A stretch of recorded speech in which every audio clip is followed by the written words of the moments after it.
Ladies and possibly some gentlemen, please welcome to the stage the one and possibly only Gildea.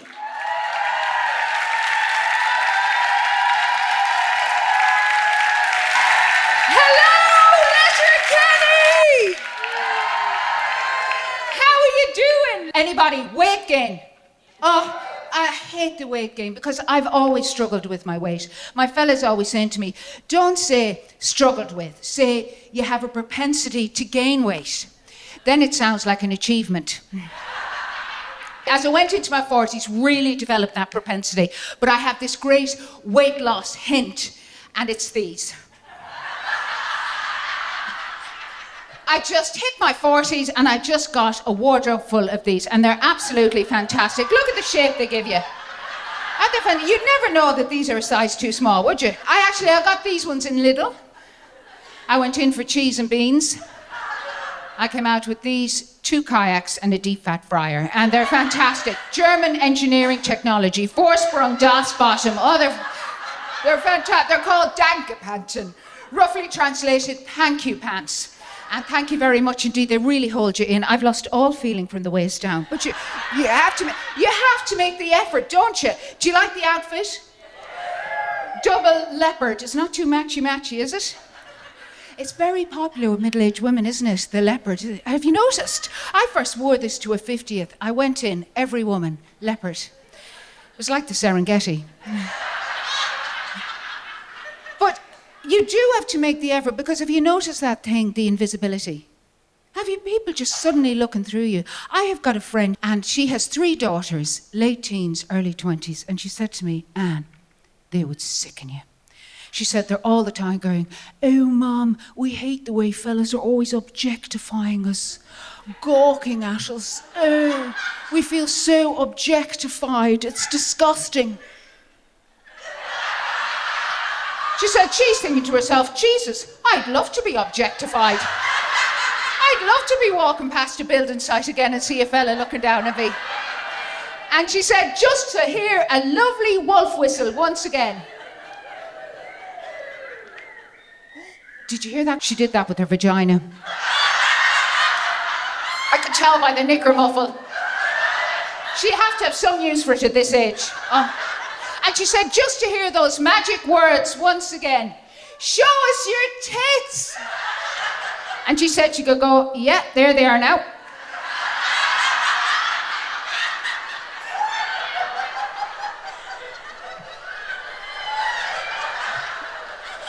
It's all going south at this age. I'll be tripping over my own flap soon, and that is the truth. It's an emotional time too. Does anybody find that? Emotional. Do you know the biggest emotion I had when I realised I had menopause?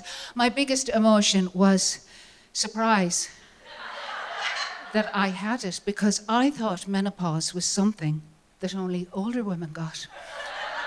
And then I realised, Jesus Christ, I'm an older woman. I realised I've been operating under the illusion I was 27 for the last 27 or so years. Look, it's something every human being does. Your personality clicks into place when you're around 27. It's the most natural thing in the world to go through life going, I haven't changed a bit. Not a bit. You look in the mirror and you go, well, if it wasn't for the weight gain, the wrinkles, and the weary look of utter disappointment, I could pass for 27, I'm still with it. And then life gives you the menopause. It's like life going, time now, ladies and ladies, please finish up your estrogen. Have you no comfy slippers to go to? The bar is closing, it's the end of the night, no more estrogen for you, love. You've got them. Oh, Jesus, I hate that word. If it was called Gucci, you wouldn't mind saying you had it. Do you know what I discovered? That word, it was just conjured up out of the blue 200 years ago by a French doctor, a man. That's what they all were back then. Yeah, and he coined it from the Greek, from pauses, meaning stop, and menos, meaning month. Pauses, menos, the stop of the monthlies. Now that makes sense, doesn't it? And it has a lovely ring to it. I don't know why he didn't just leave it at that. Couldn't you have a beautiful conversation with that? Bonjour. Je suis dans la pause menos. Et vous? Excusez-moi for being a bit of an old bitch. Le pause menos avec moi. Instead, menopause. Not even womenopause. Menopause. And do you know the thing that kills me? Women are such crack at this age. If it had been up to me, I would have called it something fun and bubbly that expresses what women are like at this point in life. Something like, hello, Maureen, how are you? How are you getting on with your wibbly wobbly wonders? Ooh, fine, Anne, I'm wibbly wobbly wondering away, but tell me, is this normal? I'm still having a very heavy skiddly diddly bops every month. Well, yes, Maureen, that is normal. I remember at the time I was wibbly wobbly wondering and skiddly diddly bopping together for months and months and months. I remember thinking, I cannot believe I'm still shoving these tampoony woonies up my flanjo banjo. Here's another thing. I couldn't believe this other thing. I'm reading up about it. Do you know the way you'd be chatting to your girlfriend and you might go, do you know, I think I'm in the menopause. Are you in the menopause? Jesus, I'd say she's definitely in the menopause. And you're using that expression, in the menopause, in an ongoing sense. Well, did you know, according to the strict medical definition, that's completely and utterly wrong. What the textbooks say is that a woman is only in the menopause on one day of her life. And that is the day, yes, one day, that is the day 12 months from the end of her last period. That is the day that you're in the menopause. Before that, it's perimenopause. And after that, it's post-menopause. It's a trilogy. A mystery trilogy, if you ask me. Because, Jesus, you can go months and months not knowing are you peri or post or what's going on. Oh, I remember myself thinking, you think you're there going, I would say I'm definitely post now, definitely post. There is a layer of dust that thick on my tampoony woonies and my flanjo banjo. I would say I am definitely post-menopause. And then on that one day when you're wearing your new trousers, and you're thinking to yourself, Jesus, white really suits me, white. I love the way these cling to my bottom. And you're walking down Main Street, Letterkenny, on the busiest day of the week. Suddenly, whoosh, surprise. It's like a crime scene in your pants. And you're standing there going, Jesus, if I stay here any longer, a guard is going to come along and put yellow tape around me. And then we've all been there, you have to drop whatever you're doing and get the feck home with your bottom against every available wall, trying to be discreet. Of course, you keep bumping into people you know. Oh, hello, Father, how are you? Yes, the stigmata, I think, yes. Hey, but at least you know you're still perimenopause. Did you ever hear that word growing up? Perimenopause. I heard of peri-peri chicken before I heard of perimenopause. Peri is another Greek word, and it means around or about, and it refers to the time that the symptoms first begin to kick in, right up until that moment that you're actually in the menopause. And according to the textbooks, that can happen for a woman anytime from her mid-30s to her late 40s and last 2 to 3 to 10 to 15 years. Isn't science fantastic, isn't it? Isn't it great to be in the know? And looking back, when it first started happening for me, all these symptoms, I didn't have a clue what was going on. And I remember I went along to the doctor, and it turns out neither did he. Do you know something? He was so far off the mark, I'm surprised he didn't ask to hold my testicles and get me to cough. And you're probably like me. I'm a typical Irish woman of my generation. You put off going to the doctor, don't you? You go, I don't need to go. So by the time that you finally make it in there, and then he says, what appears to be the problem? The floodgates opened. I don't know. I don't know what's going on. I don't recognize myself. I feel like I'm losing my memory. I'm gaining weight. I'm tired all the time. I feel like I'm losing my memory. I'm sweating like a pig. My libido has gone completely flat. He said, oh, I didn't realise you played a musical instrument. I have no motivation. I have no concentration. I am aching all over. And I smell like a tomcat. And he said, oh, Anne, I'm sorry to hear that, but you know, we don't have a cure for being a middle-aged lady. But, he said, I can offer you some antidepressants. And I said, will they help? And he said, no. But you won't give a shit.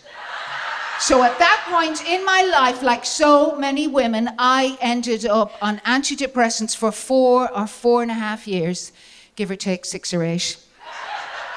Oh, it was going around. It was like my head was in a bucket of jelly, which was lovely, you know, but it's just at a certain point I thought this isn't feasible in the long run. You know, there comes a time when somebody has to wash the dishes. So I decided to come off them. And listen to me, I'm not blaming anybody. I take full responsibility there. When the doctor offered them, I was the one who said yes. And in fairness, before I ever went to the doctor, I could have done some research on the menopause so that when I went in, at least one of us would have heard of it. And also, in fairness, the menopause can really affect a woman's mood, and sometimes that little tablet can help her over the hump. But it seems to me it happens all the time that a woman will go to the doctor with the menopause. There is no mention of the menopause, and she comes out and she's on antidepressants, and she's taken Prozac or sertraline, Lustral, Seroxat, Cipramil, Cymbalta, Lexapro, Effexor. They're just the ones I was on.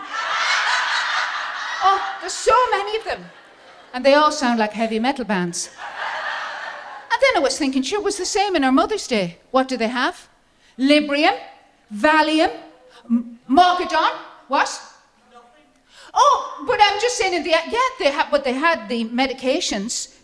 I know women of my, I don't know, was it the same up here in Letterkenny, but I know women of my mother's generation who were left on Valium for 30 years. Did you have any cases of that in Letterkenny? The women that it happened to, they're going.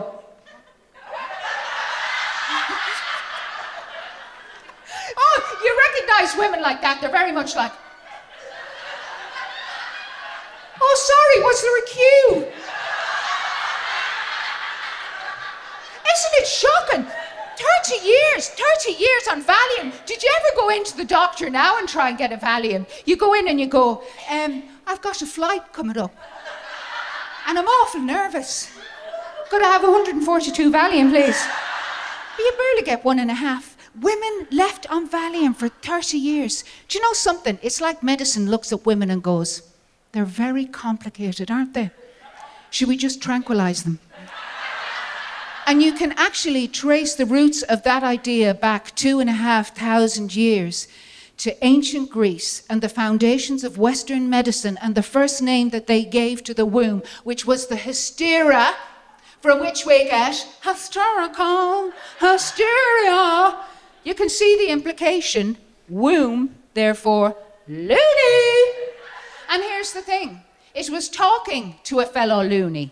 It was talking to another woman that I got the clearest idea of what menopause is. It wasn't in a textbook. It was another woman who said to me, Anne, do not complicate it. Menopause is simply reverse puberty.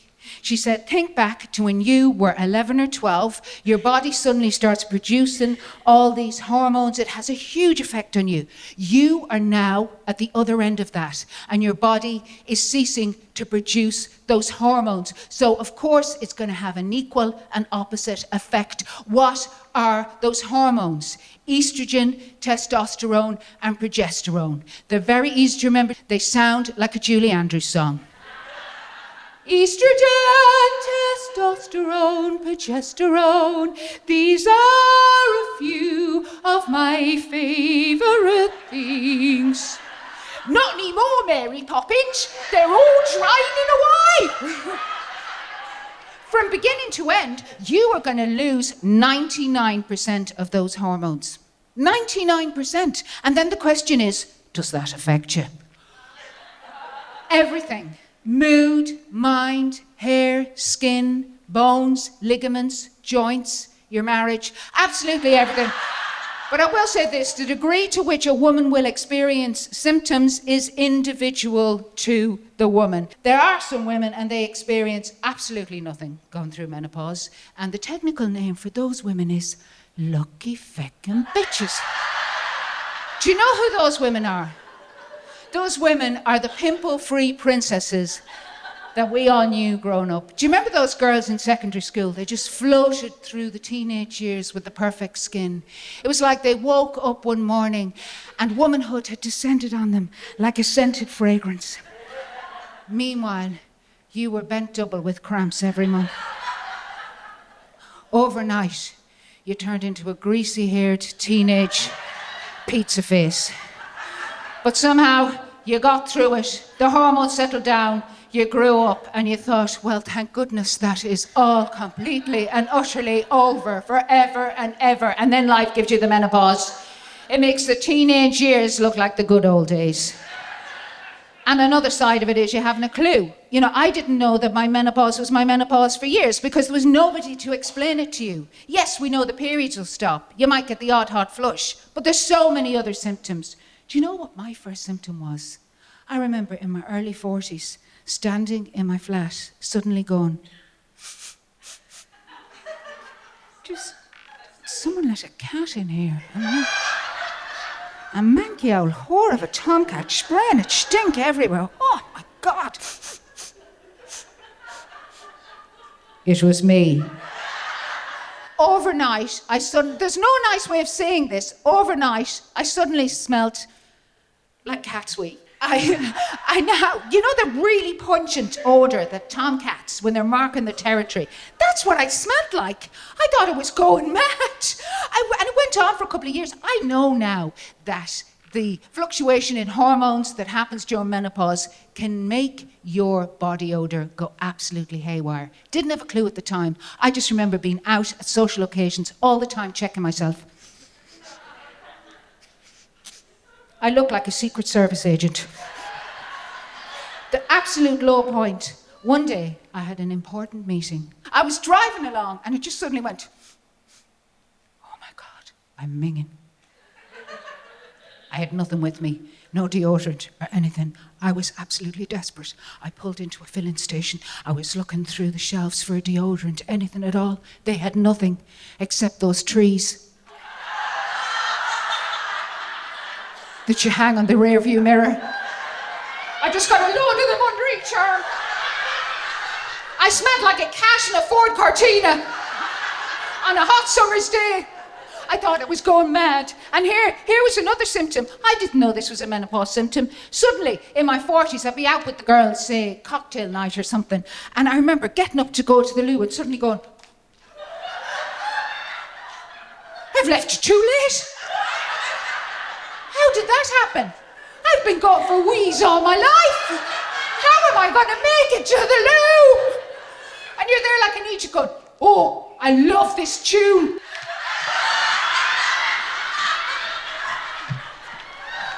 Daniel O'Donnell's brilliant, isn't it? That's called urinary urgency. Oh, look. I can laugh about it now, but you know something? It got so bad for me. I had an internal GPS in my head.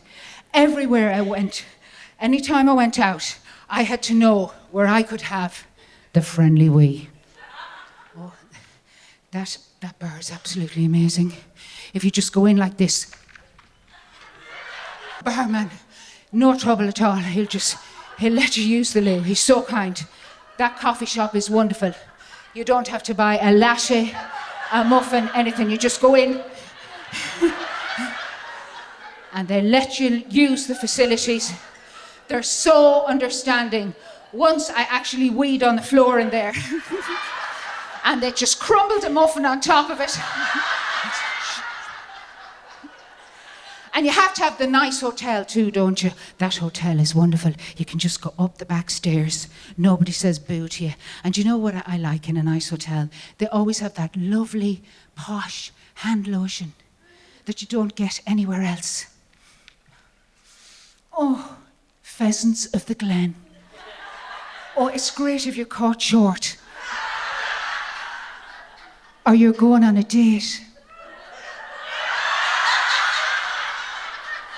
Or you're going on a date in Quigley Point.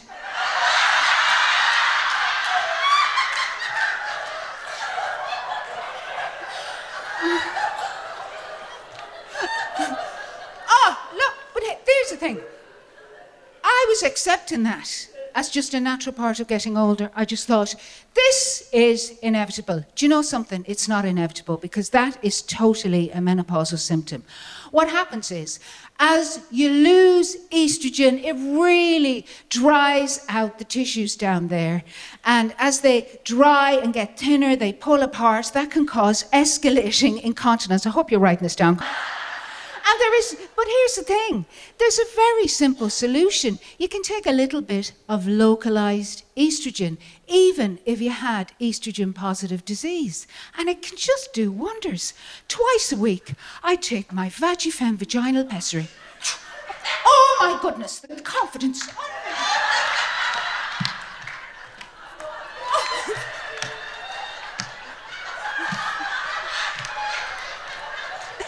And hardly a leak.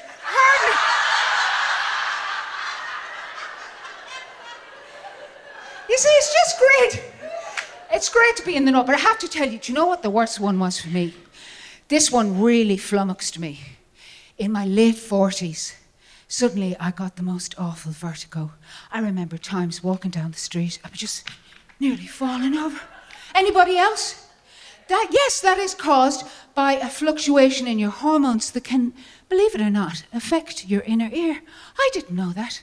I remember times in the street, leaning against the wall, thinking to myself, Jesus, this is more than the 10 gin and tonics I just had.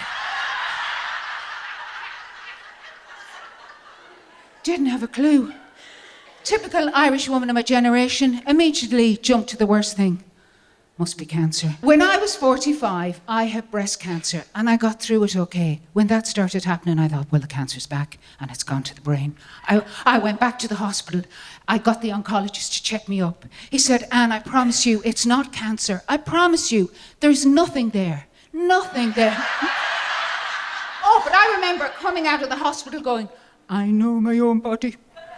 I know my own body. There's something going on. Something. I wasted a bloody fortune on scans. Do you know the way when you pay €500 for a brain scan, and then the doctor comes out and he goes, well, I'm delighted to tell you it's completely clear. There's nothing at all wrong with you. So off you pop now. Most of you's going, isn't that wonderful? Isn't that the result we both wanted? But a little bit is going, I just paid €500 for that scan. Oh, thank you to look through it again. And there must be a shadow of something. Actually, I have a bit of a pain in my knee. Could I put that through the machine? And another reason I was sure it must be cancer was the brain fog. I was blaming the brain fog on something going on up there. Do you know, the brain fog, did you get that thing too? This was my thing all the time, walking into rooms going, what? What did I come in here for? And then your neighbour goes, what are you doing in my house? When you know that all of that is menopause, you can give it a frame, you know you're not going mad, and then you can ask the next question, which is, well, is there anything I can do to help me through it? And sure, Jesus, there's loads of things. Some women like to go the alternative route. I have a friend, she tried these magnets that you attach to your pants. Anybody try them? Oh, she said, shite. She said, shite. She said, what happened was, she got them from Amazon, and then she clipped them onto her pants, and then her husband brought her out for dinner to a posh restaurant. Do you know the type? 3 knives, 3 forks, 3 spoons. Sit down. Cost her a fortune. She couldn't get them off. She had to wear them out of the restaurant. I'm the type now. I wouldn't be into alternatives. When I knew menopause was menopause, I thought, I want chemicals, the hard stuff. I want HRT. But like most women of my generation, I knew nothing about HRT. I didn't know what it was, where you got it, how it came, how you took it, nothing at all. And for some ungodly reason, the first person I decided to ask about it was my mother. I don't know what I was thinking. It must have been the menopause. My mum is a lovely Mayo woman, and she lives in Manchester. And I phoned her up, and I said, "Hi, Mum, I'm thinking of HRT." And she said, "What's wrong with the bank you're with?" And I said, "No, Mum, hormone replacement therapy." And she said, "Oh, yes, I've heard of that. That makes you live longer, doesn't it?" What would you want to do that for? I'll tell you the type my mum is. The last time I was visiting her, I arrived, I went into her flat, and she said to me, first thing she said to me was, "Now, Anne, don't take this the wrong way, but have you lost all interest in the way you look?" But she's lovely too, you know, she's lovely. She's got a black belt in the rosary. She loves a good novena, and she's very much of that don't rock the boat generation. Do you know that? Shh, don't say anything. Look, don't be making a fuss. Don't. Here's the thing. If HRT wasn't being offered, she wasn't going to go looking for it. The sad thing is, knowing what I know now, I look at my mum and I really feel that HRT could have helped her. And the doubly sad thing is that HRT has been around for over 80 years, and there's been a lot of trial and error with it. And what happened was it was beginning to help millions of women all over the world. But on the 9th of July 2002, a report was published in America called the Women's Health Initiative Study, and it purported to show that there was an incontrovertible link between HRT and breast cancer. And before that report was even peer-reviewed, that headline went around the world, and immediately doctors took women off it. They stopped prescribing it. Women themselves said, "I'm not going near that. That's dangerous. Look, we're all afraid of cancer." What wasn't reported was they subsequently analysed that study and they went, hang on, these conclusions are erroneous. The cohort was way too narrow. They were generally older women with pre-existing conditions that they didn't take into account.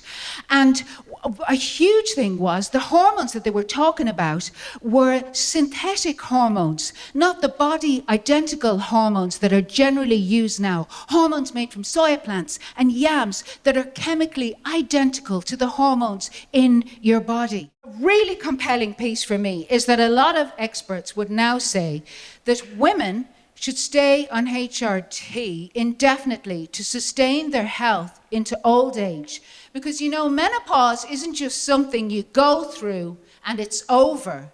It ultimately becomes a long-term hormone deficiency. Now, I know women of my mother's generation might hear that and go, "Oh, for God's sake, don't exaggerate. Long-term hormone deficiency. Isn't menopause only natural? Haven't women gone through the menopause since time immemorial? How in the hell did women manage in the past?" Well, you think about the lives our foremothers had. They were having a baby a year. They were having 10 or 20 children. Jesus, by the time the menopause came along, they were probably going, "This is a holiday." And an added bonus, he's not going to go near me and I'm like a Brillo pad down there. Oh, I'd shred him. I'm telling you, it's me time now. I'm off to knock.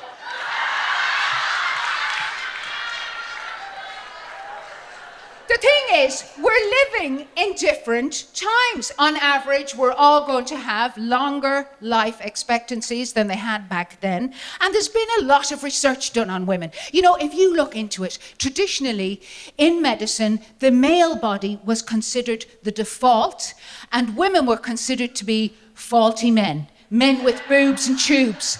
And the research just wasn't there on women.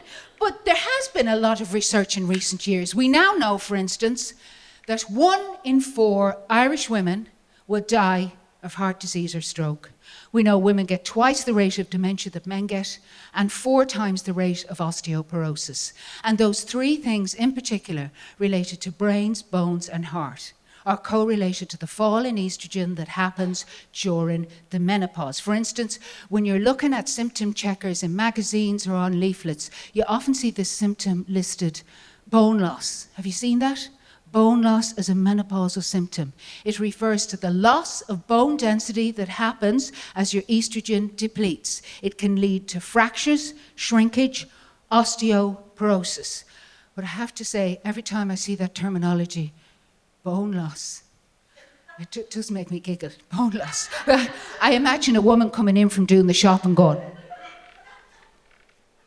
George, I'm going to have to go out again. Haven't I, after leaving a fibula on the bus? Well, my God, that is a mystery. I could have sworn I had 2 knees this morning. That is bonus. Bonus. And come here to me. I have to say this too. I am not an expert. I'm not a doctor. I'm not pushing HRT. I'm just telling you that I had time to, during lockdown, I had time to read about it, research it. I talked to experts. I went to seminars. And at a certain point, me personally, I said, I am going on HRT. And I'm not coming off that shit till I pop my clogs. That was the personal thing. So what I did was, I went straight to a menopause expert. I did clear it with my oncologist first. And I went to this expert and I got my prescription for HRT. And this is what I do. It's registered with my doctor's surgery and they issue the prescription when I need to replenish the supply. And this is what happened to me. I went into my GP about something else entirely different. Piles. And on this particular day, I was seen by this new young doctor. Do you know the type? A baby doctor. A lovely Colleen Jass. Oh, do you know something? I was sitting there, I was going, Jesus, shouldn't you be doing your intercert? I had to sit on my hands to stop myself pinching her cheeks going, look at you! Look at you, you little doctorine, you. Aren't you great? I bet your mammy's proud of you, you big old brain box. Anyway, she's looking at my chart on the computer. I'm in for the other. I'm not even asking her this. And out of the blue, she goes, oh, I see on here that you're on HRT. That is actually dangerous for a woman your age. So the first thing we need to address today is getting you off the HRT. We have to start tapering you off it from today. Well, I just said to her,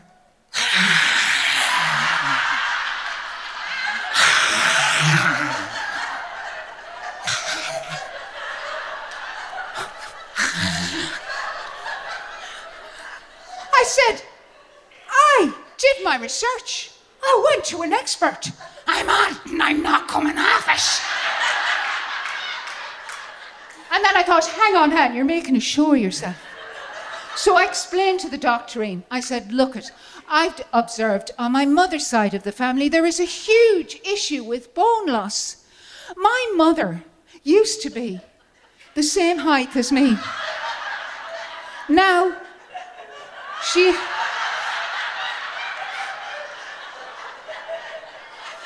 is the size of a coffee table. Do you know the middle one in a nest? All my aunties are like that. They were fine, strapping Mayo women.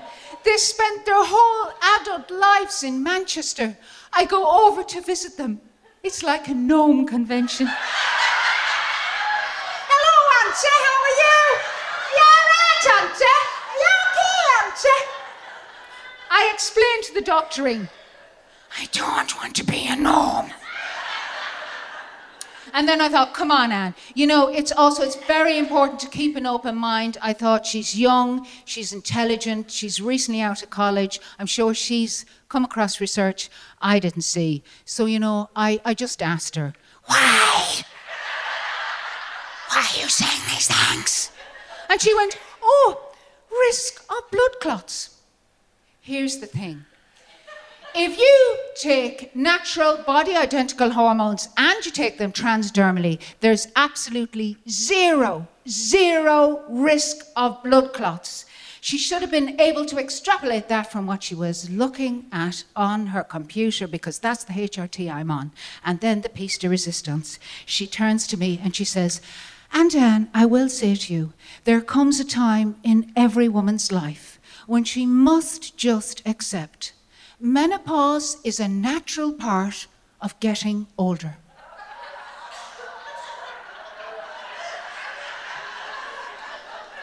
Well, I just said to her, I said, "Goodbye. Goodbye. This doesn't feel like a safe space. Goodbye." I thought to myself, I wonder will she be saying that when she gets to my age? And then in a flash, I realised why our mammies never told us anything about menopause. They were thinking, let the little bitches find out for themselves.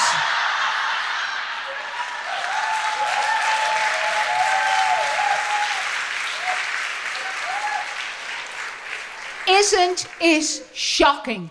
Something that will affect 51% of the population is shrouded in such mystery. And you know what was the most shocking thing for me personally? I realised reading about it that it was treatment for breast cancer 13 years ago that plunged me into the menopause, and I did not have a clue at the time because it wasn't mentioned. And it made sense looking back. I would say 3 weeks after I started the chemotherapy, every night I was wringing out the bed sheets, my nightie, my boyfriend's neck. Overnight, I turned into a right old "see you next Tuesday." Oh! I was a demon. I could have forgiven myself if I knew, on top of everything else, I am now going through menopause. I particularly feel bad looking back, being so irritated by my poor mother, who was just trying to show her motherly love by phoning me up every single day. "Hello, Anne. How are you today, love? How are you getting on? Hello, Anne. Did you see the doctor? What did he say? Hello, Anne. Are you bald yet? Did you get a wig? Is it straight or curly? Does it suit you? You have to send me a picture." And then one day, "Anne, you're not going to believe this. I was talking to your Auntie Eileen, and she tells me Padre Pio's glove is only down the road from you in Dublin." Padre Pio is one of my mother's favourite saints. You know, the Italian monk who had the stigmata, the signs of the crucifixion on his hands and his feet, hence the glove. I think they went for the glove because Padre Pio's sock doesn't have the same ring to it. She got obsessed. She was like, "Anne, please, like a good girl, will you promise me? Will you take the breast down to the glove, please?" And then she was obsessed every day phoning up. "Anne, have you not been down to the glove yet? Do you not care about your health? Anne, I was talking to your sister. She told me you haven't been to the glove. Where is your head?" It was all glove, glove, glove, glove, glove, glove, glove. I even got a postcard of Padre Pio. "Dear Anne, hint, hint, love, Mum." Do you know, in the end, I went down to the glove.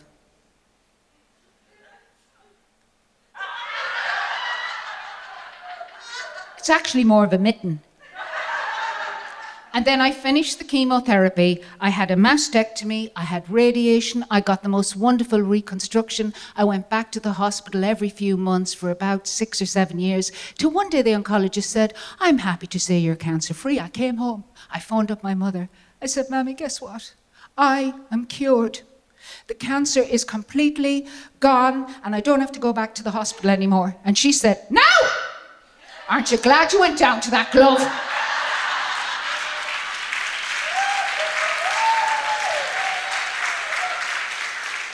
And I love that. I love that. Life as a magical mystery, because it's what I grew up with. It was what I was raised on. You know, like the nuns teaching us about ourselves. Now, girls, you're walking around in this thing called a body. And the less you have to do with it, the better. You know, nothing was thought to us growing up. It was like everything unfolded like a litany of surprises. Do you remember you were 11 or 12? It was surprise! First sign of breasts. You're 13, 14. Surprise! First period. You're 49, 50. Surprise!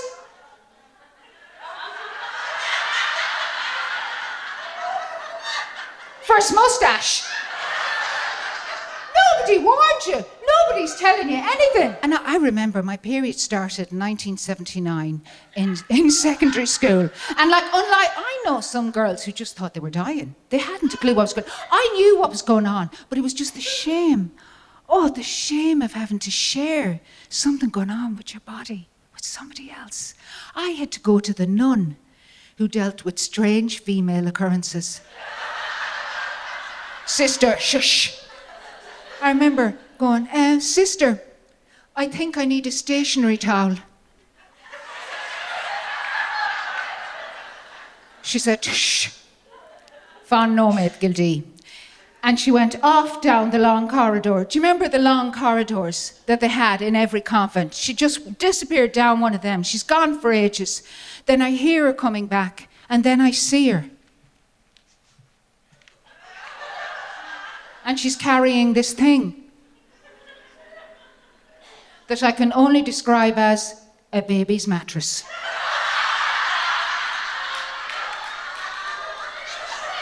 1979, do you remember the pads?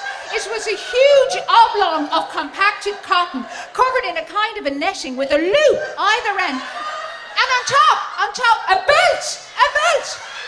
And she hands the whole lot to me and goes, now you know what to do, don't you? And I'm there.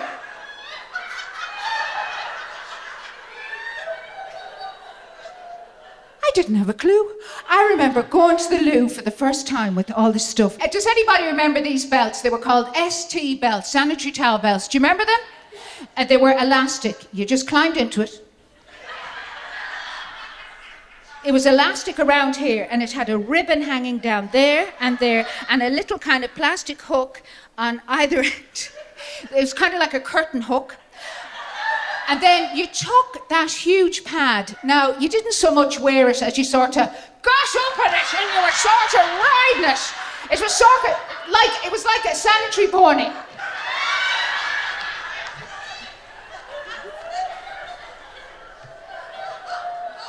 You looked like a sumo wrestler. Oh, do you remember when you were 13? You just wanted nobody looking at you. You just wanted to fit in. There you were, walking across the schoolyard.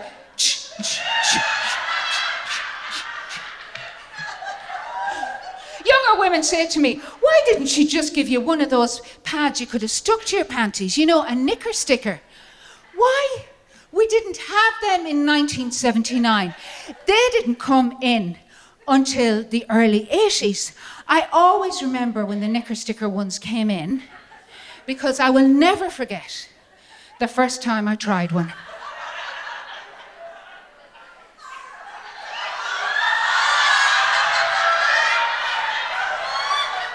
I stuck it on the wrong way. Not the only one, not the only. Why wouldn't I? Nobody was explaining it to you. And the ads certainly weren't clear. It was just, ooh, body form, and people doing outdoor activities, jumping out of planes and horse riding, and sailing, but nobody explained. Oh, I remember, that was my first waxing. We did have a discreet option back then. We did have tampons.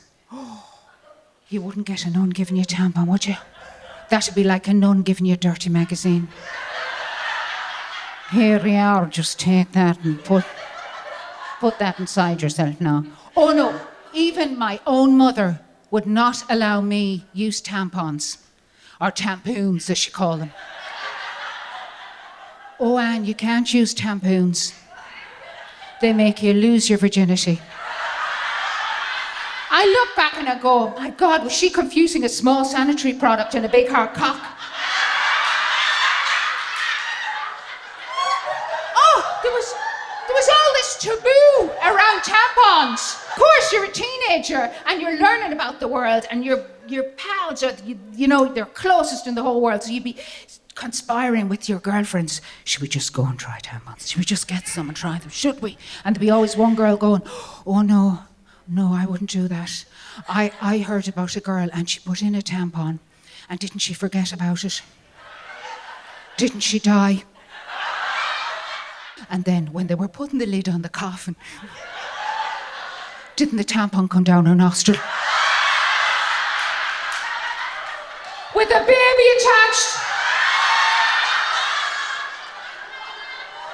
In a way, all the fear was coming from the church, because back in 1944, when they were first going to import tampons into Ireland, Bishop John Charles McQuaid, the primate of Ireland, went, "Sadaginish, stop na tampone, stop," and he wouldn't allow Irish Catholic women to use them until he got together a panel of priest and bishop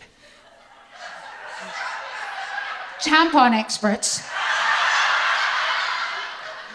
And then they looked into the matter, and then they came out with this proviso that it was permissible for Irish Catholic women to use tampons as long as they exhibited self-control. You just wonder what kind of scenarios were they analysing in those meetings. Hello, fathers. Today I want you to imagine a hypothetical Bridget. Now, Bridget is considering an alternative to her big, bulky panty pad. Next thing, isn't she leaving her husband and running off with a little pack of Lillettes? I'm just putting it out there. I felt a bit sad when my periods ended. Did anybody else? No. The one bit that I don't miss of periods is, Jesus, do you remember when they'd be late? Oh, do you remember that? And you'd have the calendar out and you'd be counting up.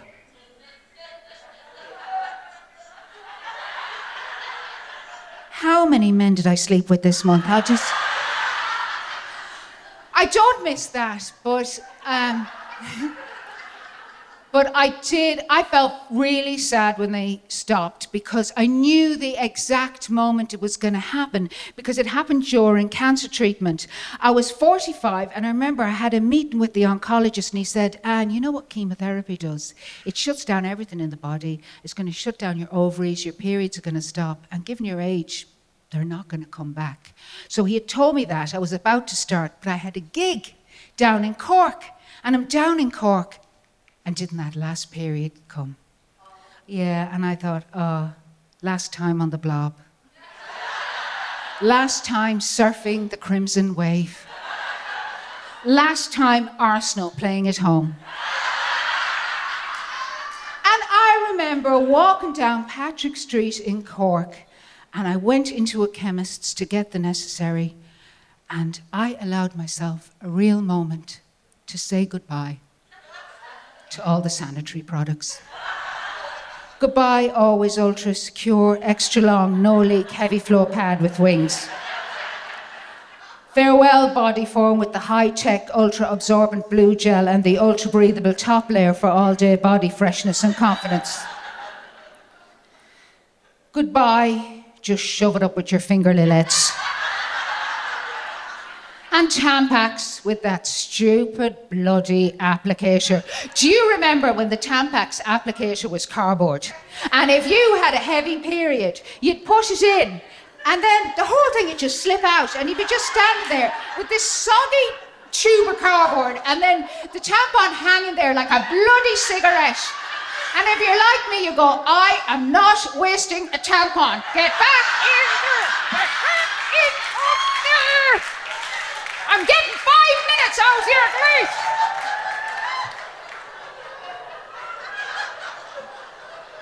And then, goodbye, moon cup. I never used a moon cup myself because I had a hippie friend who used a moon cup and she never really got the knack. Oh. And you'd go into the bathroom after her and the place would be like an abattoir. So I just went, I don't know. I had a woman say to me one night, do not talk about moon cups She said she has 2 teenage daughters. This woman had 2 teenage daughters, and she was well into her 40s herself. And she said, they have me murdered trying to get me to use a moon cup because it's environmentally friendly. And she said, I said to them, what the hell is a moon cup? And they described the moon cup to her. And she said, moon cup? I'd need the Sam Maguire cup.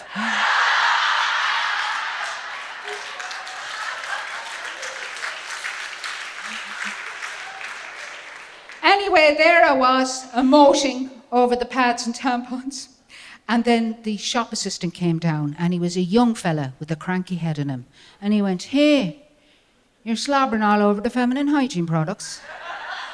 If you're going to buy a jam rag, will you ever buy one? Otherwise, we'll ever feck off. So I just bought a big packet of Southall's babies' mattresses for old time's sake. And I went back to the hotel.